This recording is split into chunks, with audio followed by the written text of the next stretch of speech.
That's so cool. So yeah, we'll give this a little bit more time. About 6:05, we'll get things started here. Today we're going to be looking at related rates. I'm sure you guys have started this in class by now, so I won't drag out the background, but we still will look at the background and break this down as far as we can, so that way we can build it up from the most basic building blocks possible. Makes things easier. You haven't. Okay, that's not good. We'll see, we'll see, we'll see, we'll see, we'll see.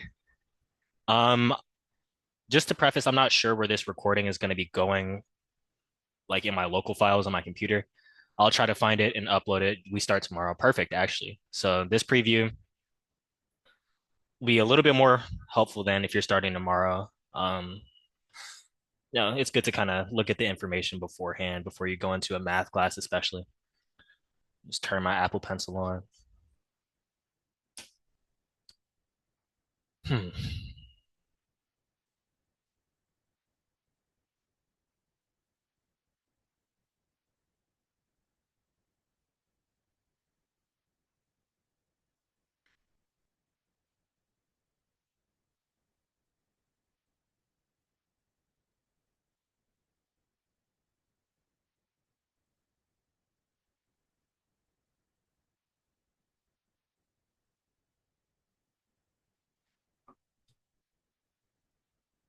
I'm just gonna upload them to my school account, so I'll be able to. I can send links through, or actually, let me just link you to the YouTube channel. That'd probably be better. Hopefully, I don't got any videos up. That'd be bad. Yeah.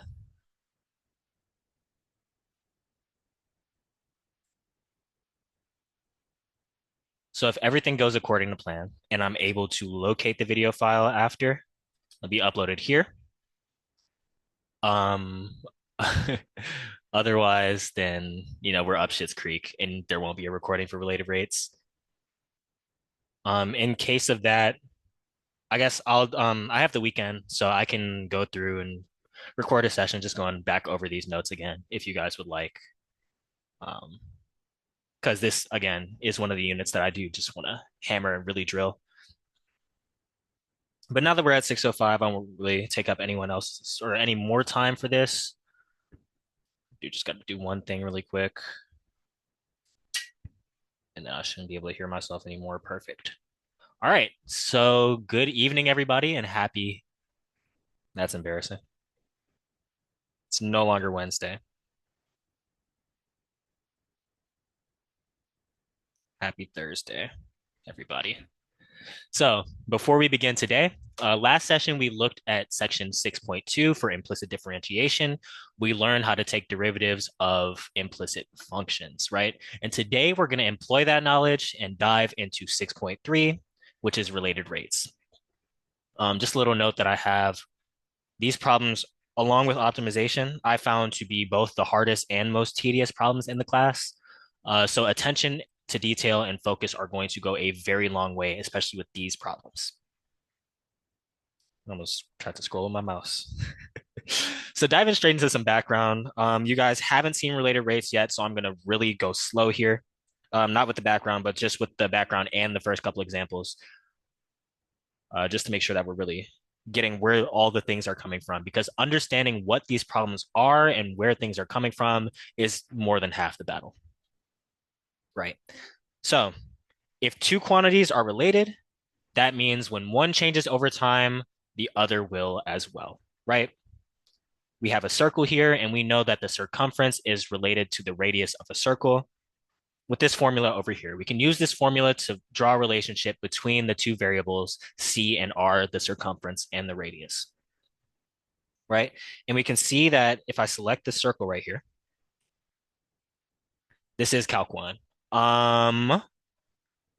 Yeah, if you're in pre-calc, it will be one of the other sessions. I believe we have like it just like a conglomerate pre-calc section, but this is Calc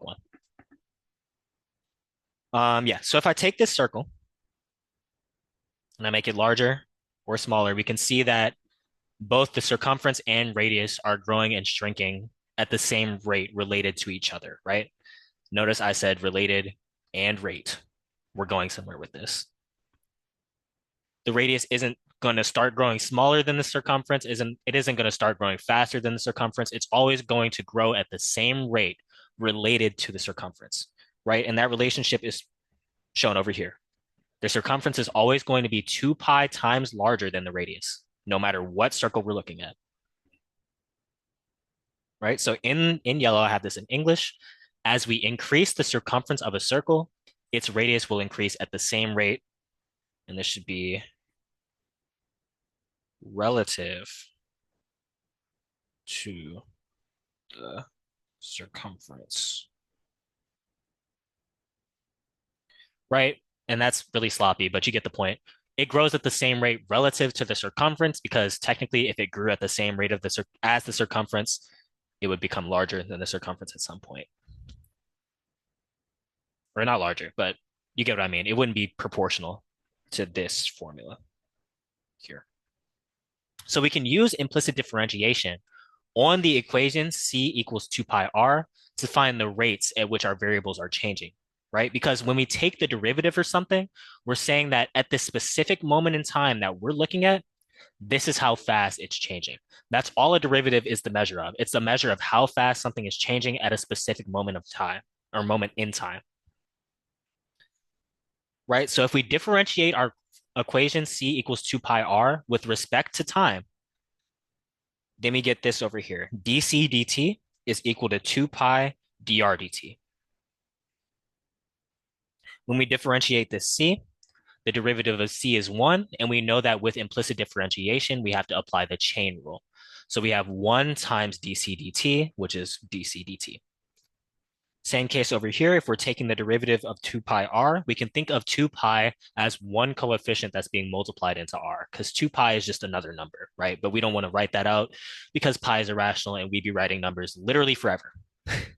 So when we derive 2 pi r, we take off the r since it's to the first power, and we multiply by dr dt since we're applying the chain rule to get 2 pi dr dt. Right? So we're saying the rate of change of the circumference, we're saying the rate of change of the circumference is equal to 2 pi times the rate of change of the radius. Thus, the rate of change of the circumference, again, we're just rewriting this, is 2 pi times that of the radius. And we found that using implicit differentiation. So this is the crux of what we're doing with related rates. We're looking at how one thing is changing over time, right? We have one thing that's changing over time that we know the rate of, and we're using that rate that we know to figure out how fast something else is changing over time related to that original thing.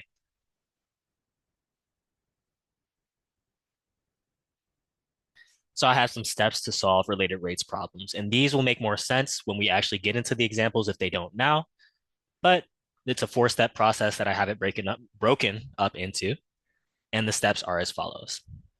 Step 1, we're going to sketch the situation and gather our variables. There are going to be a lot of variables, so it's good to keep track. We're going to be using the same variable bank technique that we used for our advanced differentiation rules, except with, we're not just differentiating. We have to keep track of things and do algebra in between, and you'll see. After we sketch the situation and gather our variables, we're going to be writing out an equation that establishes the relationship between our two variables.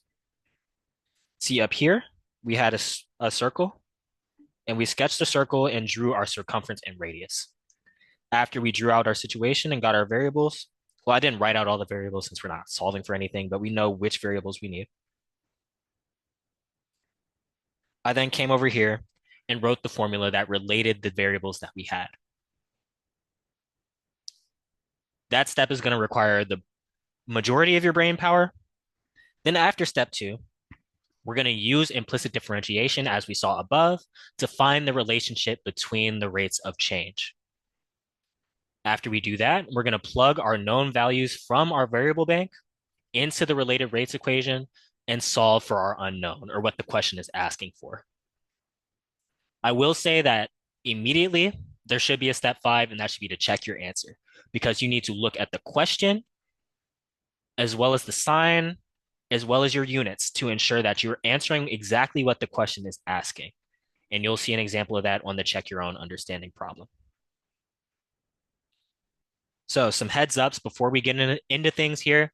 Not this chapter, because the chapter is 6 and we are in module 6.3. So this module will require you to know some basic or common geometric formulas. You should know how to get the perimeter of different shapes, the total area, the surface area of 3D shapes, the volume of 3D shapes, and the circumference of a circle. I also have a note here that drawing will actually help you. You need to draw well, I won't say need because I won't speak to anybody's level of proficiency with math, but I know for me, I definitely 100,000% every time I saw a related rates problem in Calc 1 needed to draw it out. If I did not draw it out, I could not solve it. Visualizing these helps so much, and it's good practice for Calc 2 because at the start of Calc 2, visualization, I would say, is the skill that you need the most in order to do the best on your first test, right? So it's good practice for Calc 2, as well as being good practice for knowing how to solve these problems, right? It's going to help you. It will help. It will help. It will help. It will help. It will help. So I have the steps written above, and I have a walkthrough problem where I have the answers written. And this should be gone too. So the steps are above. And my walkthrough problem states that we have a perfect cube of ice that's melting such that its edges are decreasing at a rate of 2 centimeters per minute. And it's asking me at what rates are the cube's surface area and volume changing?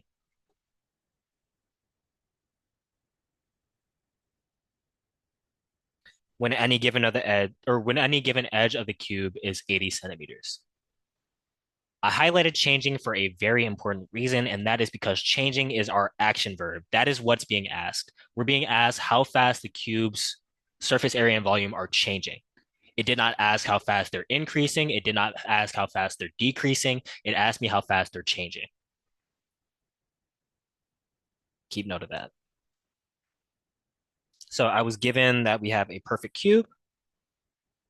I was given that it's melting such that its edges are decreasing at a rate of 2 centimeters per minute.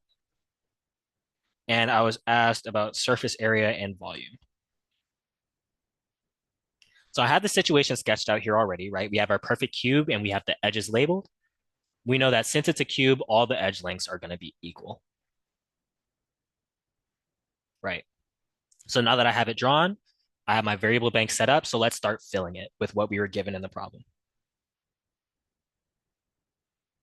The shape that we're given is going to tell us what relational formulas we're allowed to use. We were given a cube, so we can only use formulas that we can solve, or we can only use formulas that are given from a cube. We know that the cube is melting, so that it's going to be a negative rate of change. Its edges are decreasing at a rate of 2 centimeters per minute. We labeled the edges as X, and we were given a rate at which the edges are decreasing. So since it's a rate at which the edges are decreasing and we labeled them as X, it's going to be the derivative of X with respect to time, right? How fast X is changing over time, where X is our edge lengths. And we said it's decreasing, or our edges are decreasing at a rate of 2 centimeters per minute. So we have negative 2 centimeters per minute. I'm actually going to keep our units off inside the variable bank just so the numbers are clearer to see. It will help you to include variable or not variables. It will help to include units in the variable bank, but for my purposes, I'm not going to do it, and I'm just going to go through the question and add our units later. Right. We're asked to find the surface area and volume. We'll get to that when we're writing our relationals. Right now, we're just sketching the situation and particularly gathering our variables. So dx dt is negative 2, and we were given that any given edge of the cube is 80 centimeters. If you recall earlier, I told you that whenever we're looking at related rates, we're looking at how fast something is changing at a specific moment in time. Our specific moment in time in this problem is when the edges or the ice or when the edges of the ice cube are 80 centimeters. So we know that x is going to equal 80. A asks us to find the surface area, and B asks us to find the volume. Well, if my edge lengths are S, or I'm sorry, if my edge lengths are X, then my surface area formula for a cube is going to be each face of the cube added together. If one face of the cube is a square and the area for a square is X squared, I have six faces of the cube or six faces of the cube. So I'm going to have 6 times X squared for my formula for the surface area. And I should write this as S equals 6x squared because we're solving for S. I like to keep what I'm solving for on the left side of the equation.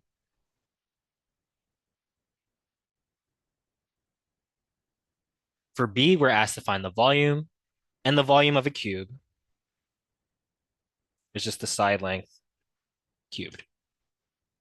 And we're setting this equal to V since that's what we're solving for. So I have my two formulas, S equals 6x squared and V equals x cubed, right? So I've gathered my variables. I know what my x is and my dx dt. That's all I'm given for this problem. And I've written out my equations for this problem. It's asking for 2 that establish the relationship between my variables, right? I have an x, I have a dx dt, as well as me solving for the surface area and volume, right? So I've related the surface area to x, and I've now related my volume to x, and I'm ready to continue. Step 3 says to use implicit differentiation to find the relationship between the rates of change. So let's start with A. I have S equals 6x squared, and I'm using implicit differentiation with respect to time to differentiate both of these terms. Since it's implicit differentiation, I know I'm going to use the chain rule. The derivative of S is 1 times the derivative of the inside, which is ds dt. So I have ds dt on the left, right? And remember, we're solving for the rate at which the surface area and volume are changing, right? So I need to solve for ds dt because ds dt is the rate of change of the surface area. Go figure, right? Looking here, I have a 6x squared. The derivative of my outside is 12x. And my inside derivative is dx dt. So I have 12x dx dt, right? This is my derived formula, or this is my derived equation, the derivative of what we started with. So now I know that we have completed our implicit differentiation step. Now all that's left to do is plug our known values into the related rates equation and solve for the unknown. So I have x is equal to 80 from the moment of time that we were looking at, and dx dt is equal to -2, which was given in the problem as the rate at which the ice cube is melting, right? The size is decreasing, so it's a negative rate of change. If the size was increasing, if there's more water freezing around this ice cube in a perfect cube somehow, some way, then it would be a positive rate of change since our cube is growing. So ds dt is equal to 12. X is equal to 80. So 12 times 80 times -2.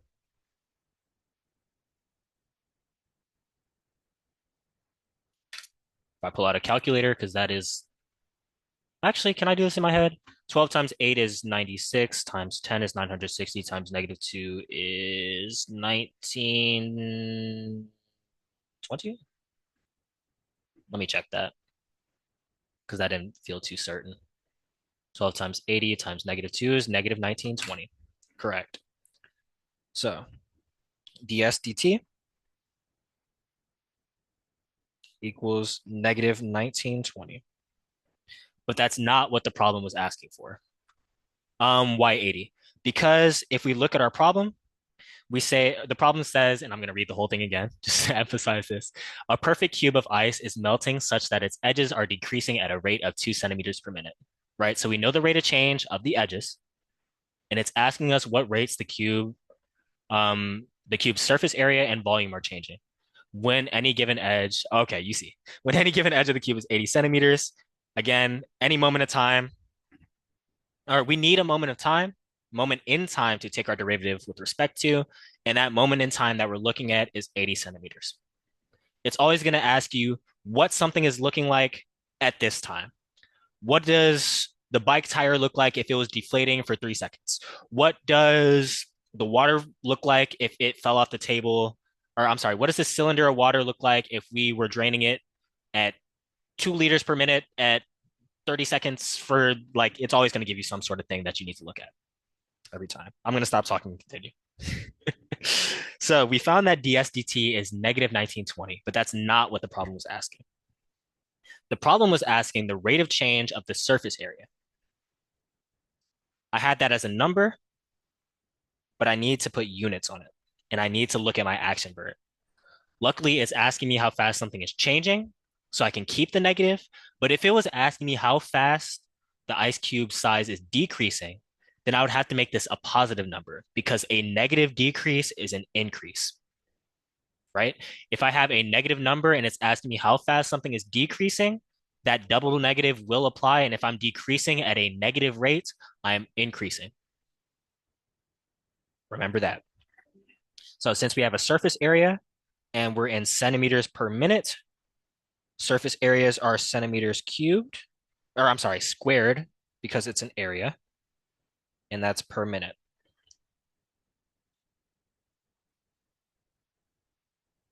Right, so dsdt is equal to negative 1920 centimeters squared per minute. And if we wanted to write this answer in English, surface area is changing at a rate of 1920 negative centimeters squared per minute. And then just to specify, you won't, okay, a couple questions. I thought you said the negative is a positive increase. Um, so negatives are negative increases. But if the question is asking you how fast something is decreasing and you have a negative rate of change, you should not put the negative in, right? Because if I'm decreasing at a negative rate, I'm increasing, right? Hmm, if you started to lose money slower, the amount of money or how fast you're losing money will slow down. So the amount of money that you're losing is decreasing, therefore you're increasing the amount of money you have. It's confusing to think about, but just be careful of double negatives is the lesson there. 6x squared and x cubed. Remember, we're being asked how fast the surface area and volume are changing. Don't worry about it. You're good. We're being asked how fast the surface area and volume are changing, right? So we need to, step two for our steps here says that we need to write an equation that establishes a relationship between our variables. This is why drawing the situation helps. Because if I draw the cube, I can see that I have side lengths of x and how to solve for my surface area and volume, right? So the surface area of a cube, if I have a side length of x, is equal to 6 times x squared. Because on the surface of the cube is six squares, and the surface area, or I'm sorry, this area of a square, the total area of a square is x squared. So if I have x squared and I have 6 of them, I can get the surface area of a cube. And then the volume of a cube is the same way, it's just x cubed.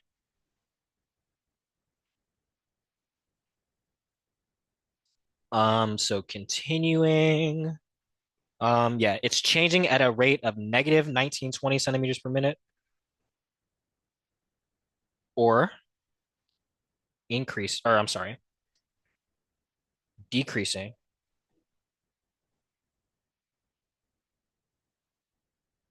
at a rate of positive 1920 centimeters squared per minute. Hopefully the English version helps to clarify some of that double negative confusion. Right, so the surface area is changing at a rate of negative 1920 centimeters squared per minute, or it's decreasing at a rate of positive 1920 centimeters squared per minute. And that's our surface area. So now for the volume. I'm going to erase some of this intermediate work and my English explanation because this answer is good enough. So for our volume formula, we have V equals x squared. Or, I'm sorry, x cubed. Those cubed and squares be whooping me. So we're going to use implicit differentiation on both sides.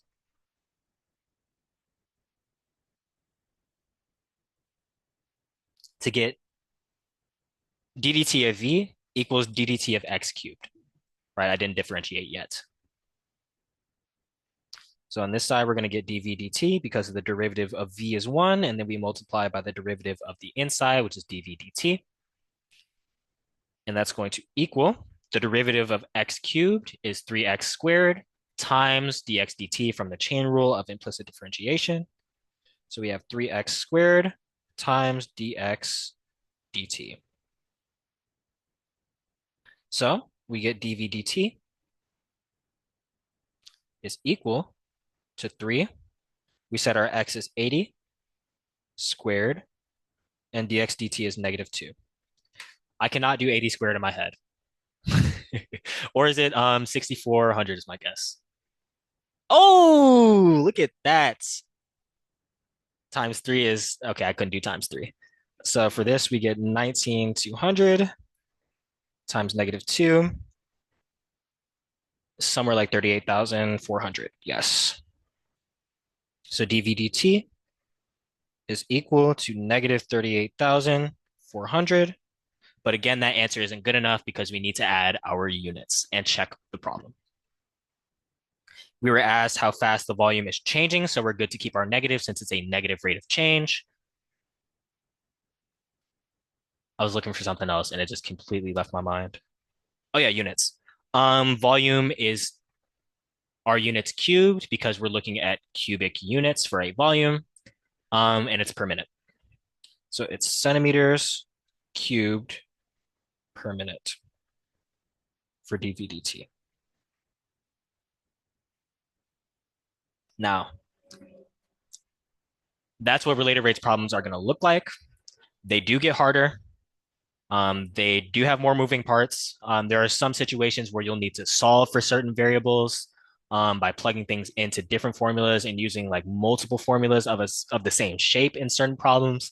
So having down the basic set of steps and knowing what to do in case one of those weird scenarios comes up is going to be very important. The steps will never change. They'll only get more complicated, right? But the basic set is going to stay the same. So for your check your understanding, and there will be attendance after this, don't let me forget. I have the problem, a thin sheet of ice is in the form of a circle. If the ice is melting in such a way that the area of the sheet is decreasing at a rate of 0.5 meters squared per second, at what rate is the radius decreasing when the area of the sheet is 12 meters squared? I will say in the form of a circle is important.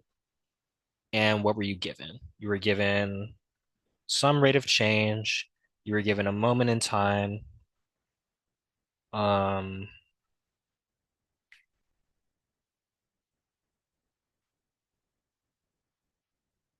and you were asked about a specific rate of change. That's all the help I'm going to give you initially. Last session, I gave 10 minutes for this problem and it ended up being way too much. So I will be back in 6 minutes. Let's call it 6:38. Time just changed. So we'll do a solution at 6:38.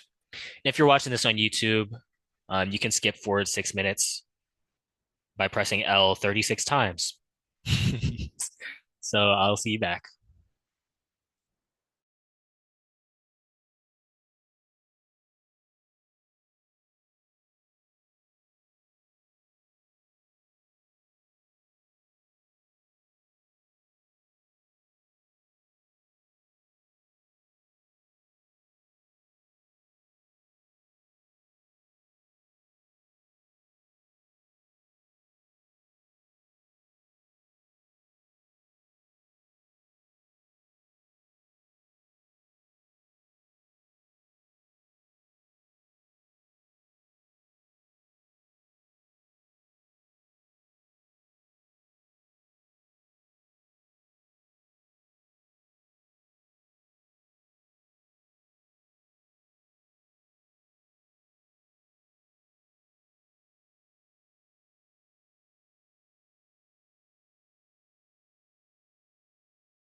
Okay, all right. Let's look through this example.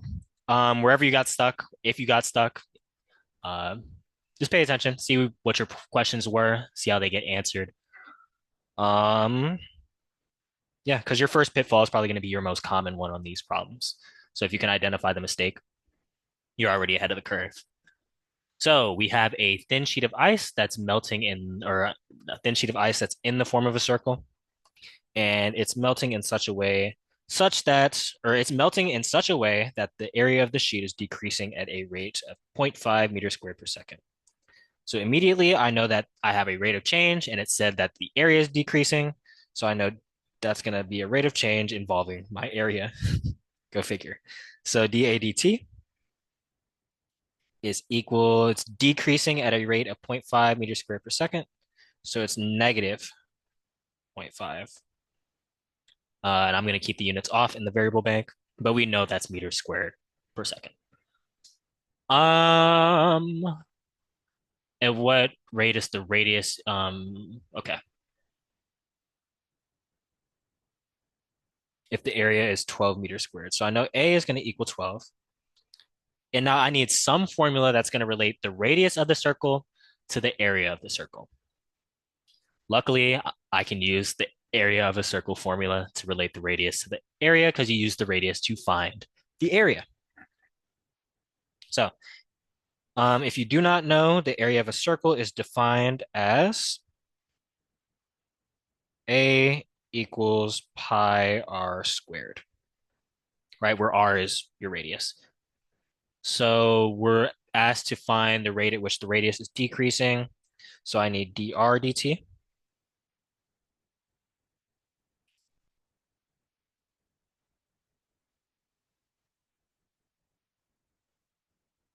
Yeah, I need dr dt.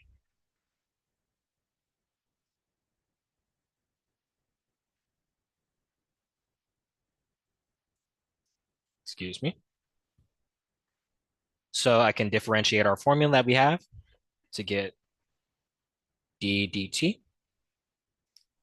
of A is equal to d dt, taking the derivative with respect to time every time, pi r squared. And let me open the chat because I cannot see it right now.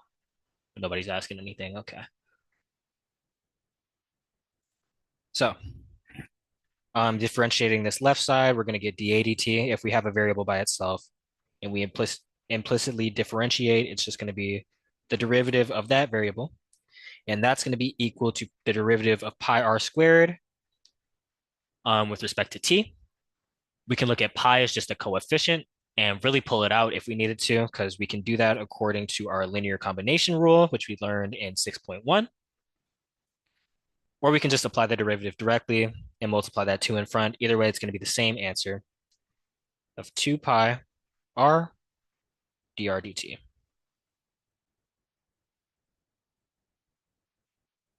So we're able to plug things in and start solving for dAdt, or I'm sorry, dr dt. We cannot plug things in yet. A prime and dAdt are interchangeable. So you can write either depending on your preference. Um, if you have things that you're dividing off and you prefer to write A prime, that's cool. The way I do it is I prefer to keep dAdt just from habit. And if I'm dividing off a number like 2 pi r, I just multiply by the reciprocal since it's the same as division. So I'm going to have 1 over 2 pi r. And that way I get to keep it in my differential form, dAdt, and not have to write A prime, which you could if you like again. Since I divided off my 2 pi r, I'm just going to have dr dt on this side.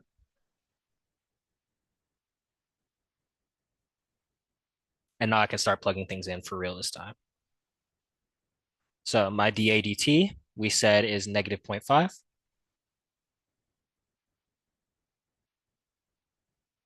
And that's being multiplied by 1 over 2 pi. Notice that we were not given an r anywhere in our equation. Um, and we weren't given an r anywhere in our question, and we weren't able to solve for it anywhere yet. With related rates problems, they will never give you anything, or they will never not give you enough information. You will always be able to solve these for our purposes, right? As a calc professor, I really don't see myself, or not myself, let me calm down because I'm not definitely not a calc professor. But if I were a calc professor, I don't see myself given a related rates problem that you can't solve because that kind of defeats the purpose of doing them, right? If you get a related rates problem that you find you can't solve because you can't get one of the variables, what's the point in even having you differentiate and do all this stuff? If I wanted to give you a problem that you couldn't solve, I would give you a basic derivative and say solve it. And when you run into why you can't solve it, then you would be learning something new. All that to say, you can solve for R. You can solve for R because we were given A. And this formula relates A to R. And if we plug in one of the variables in a two variable problem, we can then solve it. So our moment in time is when A is equal to 12 and 12 equals pi R squared. If we divide off a pi, we get 12 over pi equals R squared. And if we take the square root of both sides, we get plus or minus root 12 over pi equals R. But since R is a distance, right? Radius is a distance, it is a measurement in actual space. It cannot be a negative number, right? Because if you think about it, how do you travel a negative distance? You can't. You cannot travel a negative distance. So we can drop our negative number and only keep the positive result from our square root, which is plus 12 over pi, or plus root 12 over pi. So now that I know my R is root 12 over pi, I can plug it in down there. And that's equal to dr dt.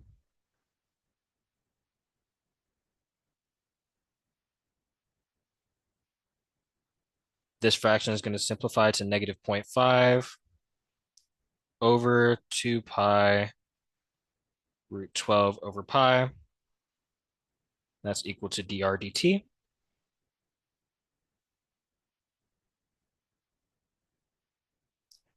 I'm not going to simplify this fraction because I'll need a calculator to do that, and I don't have a good one nearby. So, and these problems are from last year, so I do have the answers to these. Your answer is going to be negative 0.04072. I have the equivalent sign since we do have pi in our answer. It's not going to be exact, but that's close enough. We scroll back up to the problem to see what's being asked specifically.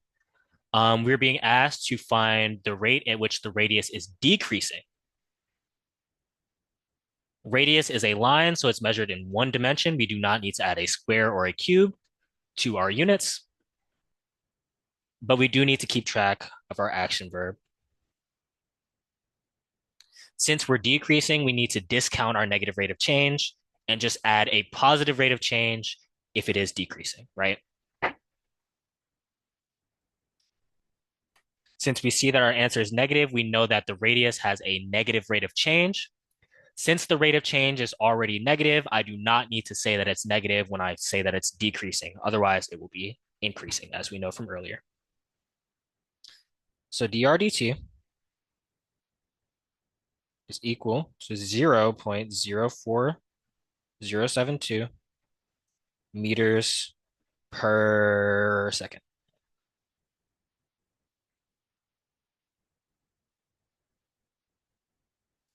And that's how fast it is decreasing. Again, if we were asked how fast it's changing, this would become a negative number. So I'm going to put the attendance code up, or not the code, but the QR code for you guys. Leave it for 5 minutes, and then we will be back. I have one more example that I do want to get through, and then another one if time permits. But if not, then 3 should be good for today. They are pretty heavy. Let me share this. Optimization. Okay. Optimization is a completely different set of steps. Let me go see. I don't have any optimization problems prepared right now, but I do have notes from previous. That's the fundamental theorem of calculus, integration.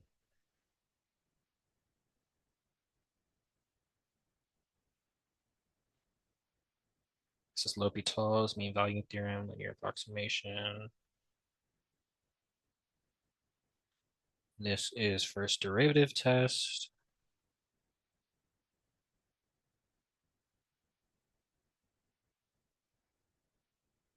This is economics.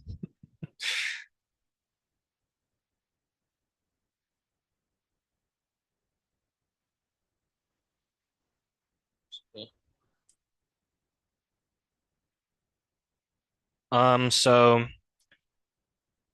looking at just what I have right now, I don't have anything on optimization immediately. What can I do? Like I can look for a problem and do it, but I won't have too good of an explanation. Like I usually like to come with background and break stuff down. If you would like, here, let me take a look at the calc calendar. Because I was trying to stick to the calendar, but if you guys do want to go out of order and hit some of the harder topics, we could definitely do that. Um, yeah, let me just, can you cooperate, please? Yes.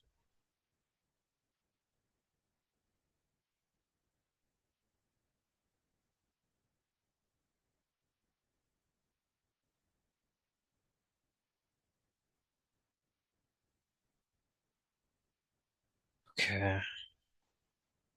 The calendar today is October 2nd.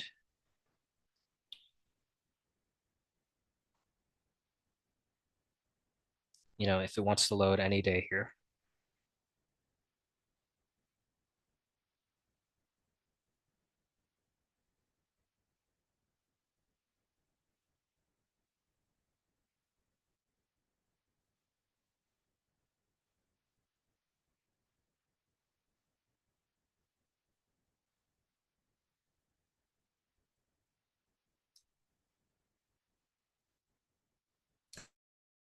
I didn't want to mute.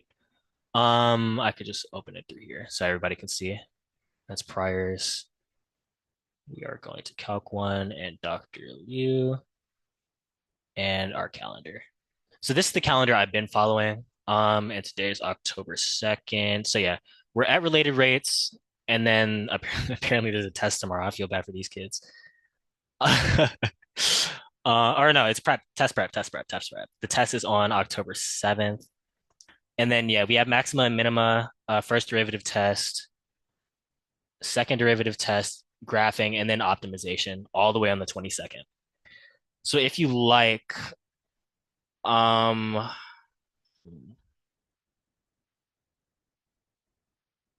I'm kind of thinking about how I want to do this because optimization will require either first or second derivative tests. Like you need those to do optimization problems. And first and second derivative will benefit from maxima and minima. You don't necessarily need to do maxima and minima before, but it will definitely help. Um, huh.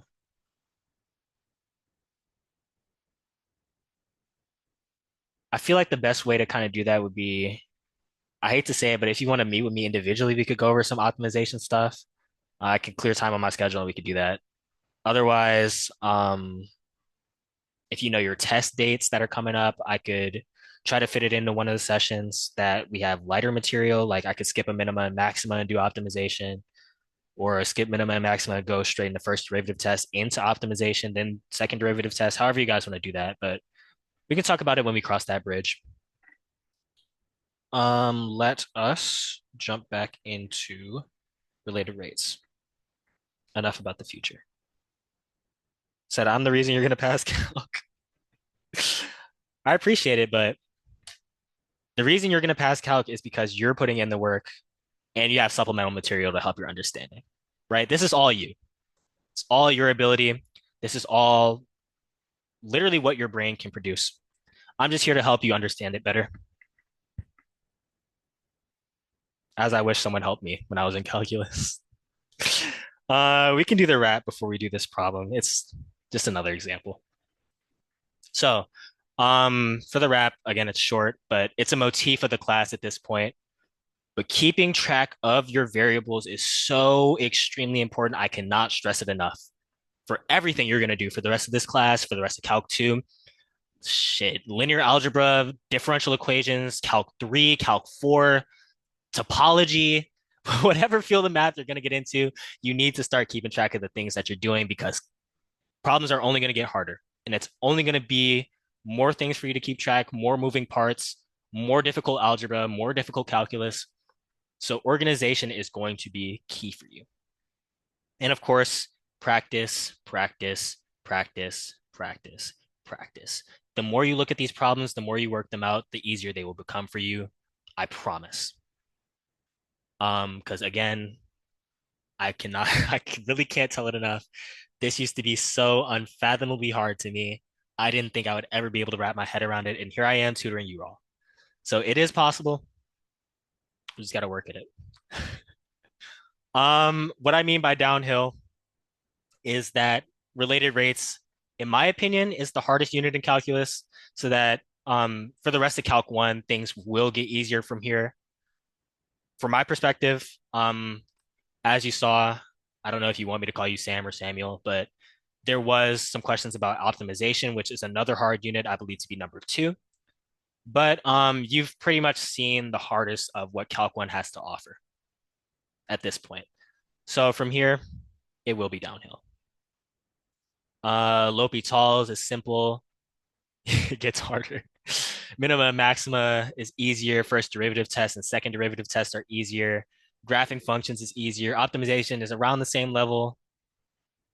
How is Calc 2? We don't talk about Calc 2. All right, next example. So we're Calc 2, I still say it is the hardest class I've ever taken at school, at this university, in high school, middle school, like all throughout. Calc 2 is the hardest thing I've ever done. Harder than all my comp sci courses, harder than chemistry, really, you name it. That's why I said visualization is so important because that first unit, like the first 2 chapters of Calc 2, are to me they were a huge slap in the face. Also, I am getting DoorDash in a second, so if you guys got recommendations for restaurants that I should try out, harder than physics. I took physics sophomore year of high school. That was my virtual year, and I got a C. I never did good in physics, so I can't really speak to physics. Calc 2 is the worst calc. Definitely harder than 3 and DiffEQ.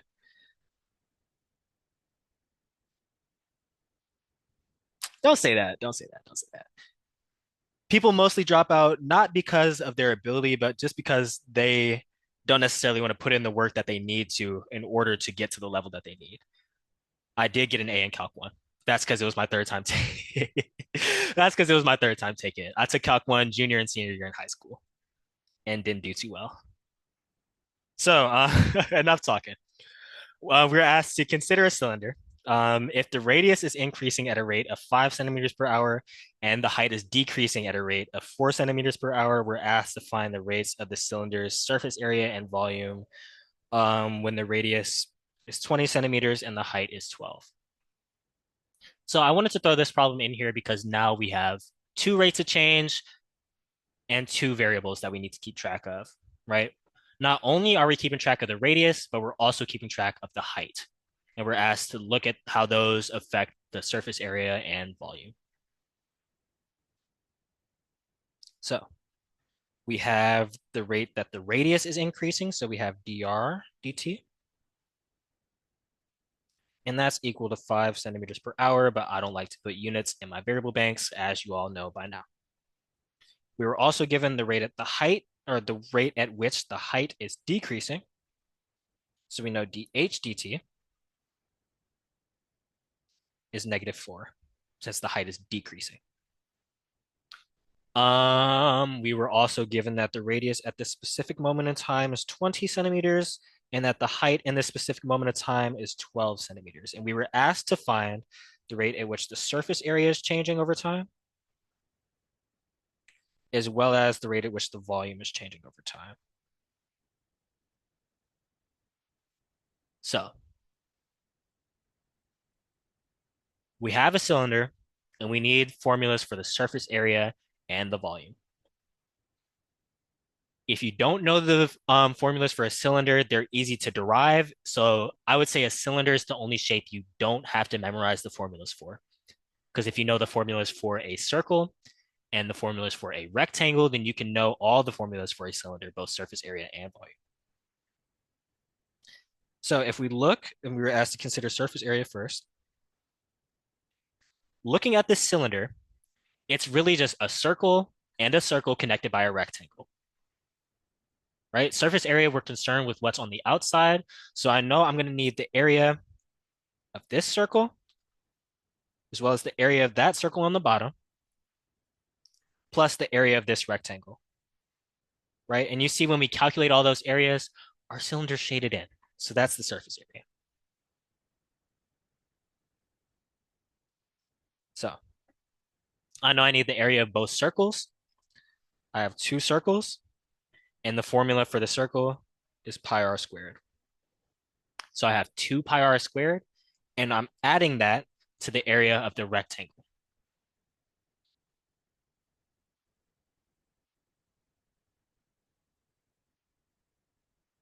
The length of the rectangle is the diameter of the circle.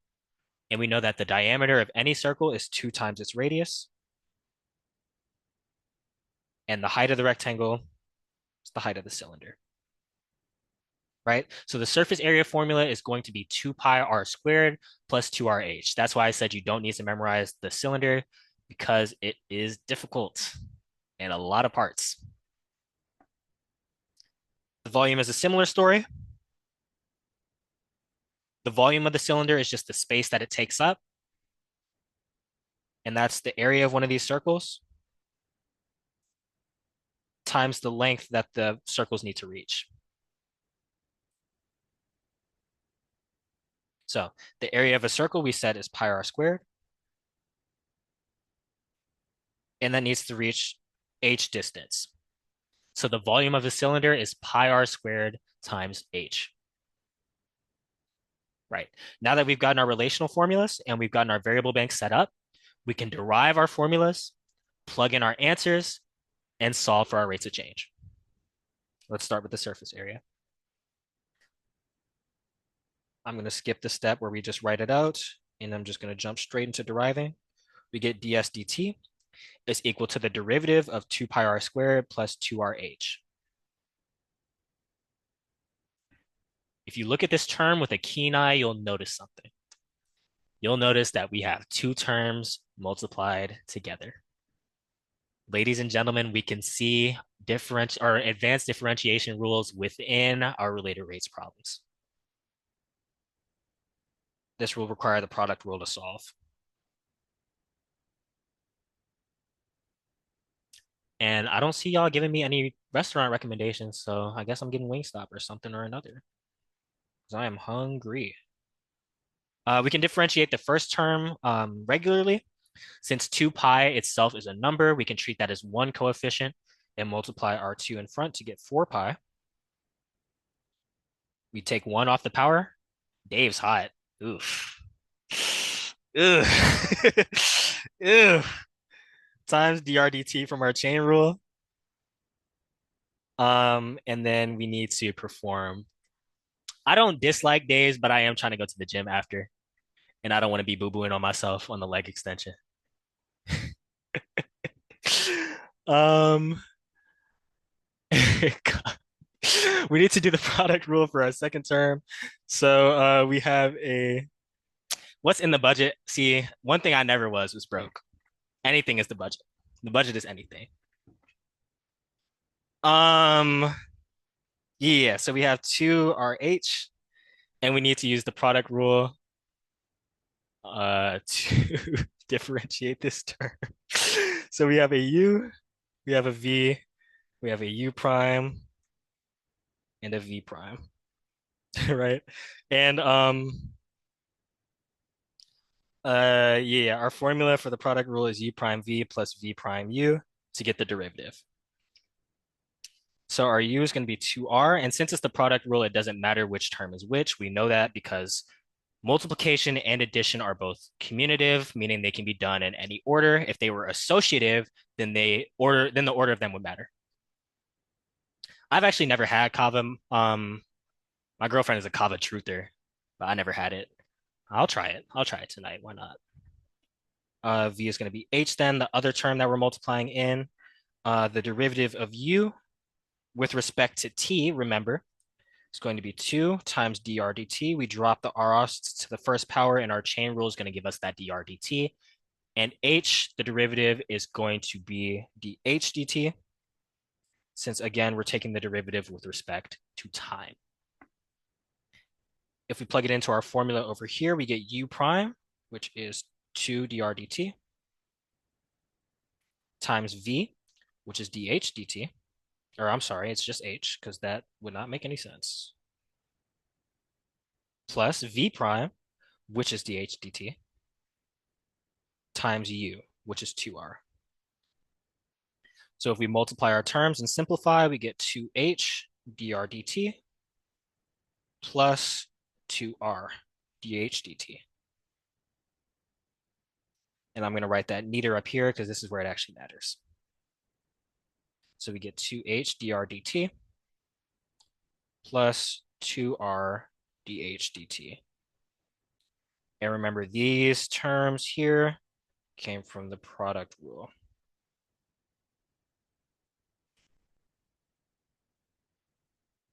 So if I delete my product rule work, now that we've solved for the product rule, I have differentiated my terms and I'm ready to plug things in.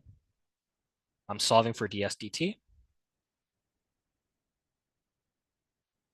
And I have 4 pi times r. Was I given r? Yes, I was given r. R is 20. Was I given dr dt? Yes, I was. It's 5. 2 times, was I given h? Yes, I was. It's 12. Was I given dr dt? I think I was, and it was 5. Plus 2. Was I given r? I remember plugging in r. Yep, it was 20. And then dh dt is -4.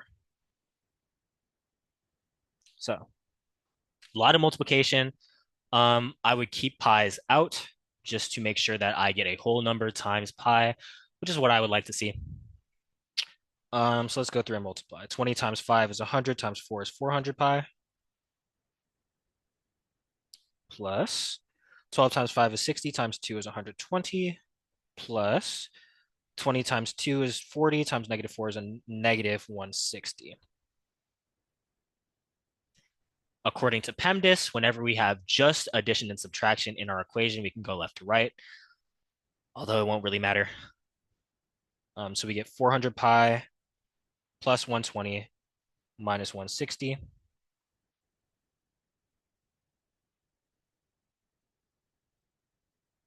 Get 400 pi minus 40 as our ds dt. The problem was asking for how fast the surface area is changing. This is a surface area, and our units are in centimeters per hour.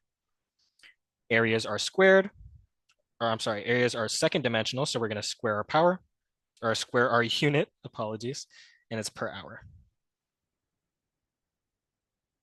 We're asked how fast it's changing, and this is how fast it is changing. Now on to the volume. So our volume formula is given as pi r squared h. And we already did the wrap, so I don't need to do that again. I'll just move this up. Actually, I'm just going to take these and shrink them. And move this up. Yes. So now we need to take the derivative of this whole thing, which I'm just going to do up here with respect to time, as always. So I get dv dt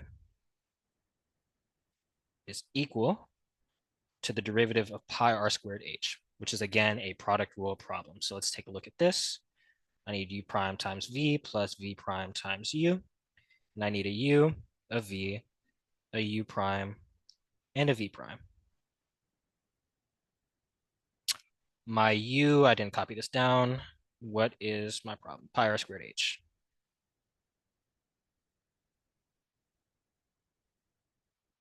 So my u can be pi r squared, or it can be h, not both. My v has to be the other term then. The derivative of pi r squared with respect to t is 2 pi r dr dt. And the derivative of h with respect to t is dh dt. I need a u prime, which is 2 pi r dr dt. I need a v, which is h. I need a v prime, which is just dh dt. That's a d. And I need a u, which is pi r squared. Taking my terms, 2 pi r times, or 2 pi r dr dt times h. And I'm just going to write it up here for the sake of time. Is 2 pi r h dr dt. And this is going to be pi r squared dh dt. Erasing my product rule work.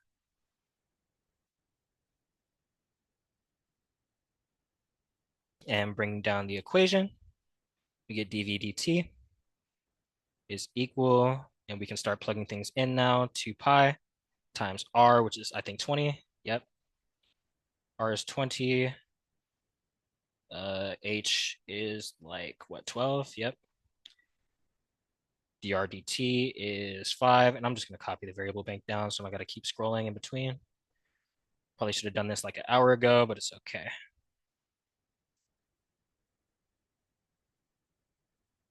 We got the CT rule as well.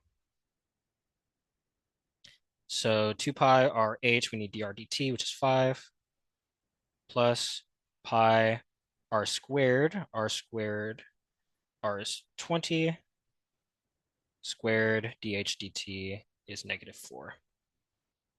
Going through and multiplying all these values, can I do these in my head? 20 times 5 is 100, times 12 is 1200, times 2 is 2400 pi,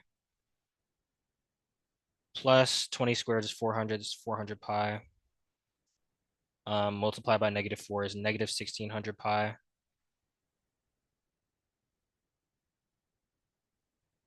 So we get 800 pi as our final answer, not our final answer, but our final answer for dv dt. And then we can make this our final answer for the problem by throwing our units on. Since it's a volume, volumes are three-dimensional, so we need to cube our units per hour.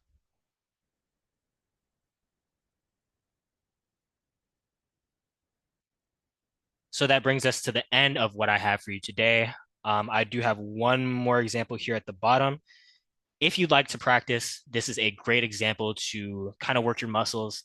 It will require you to keep track of a lot of variables as well as do some extra algebra to solve the problem. So I think this is a good example of one of the harder problems you'll see, especially because it involves a cone, which is a harder shape to get formulas for. And it establishes, like I said, a ratio that you'll have to solve for algebraically. So this example is here to supplement you if you'd like. I'm gonna start working on my Kava order, and I will see you guys back on Tuesday next week.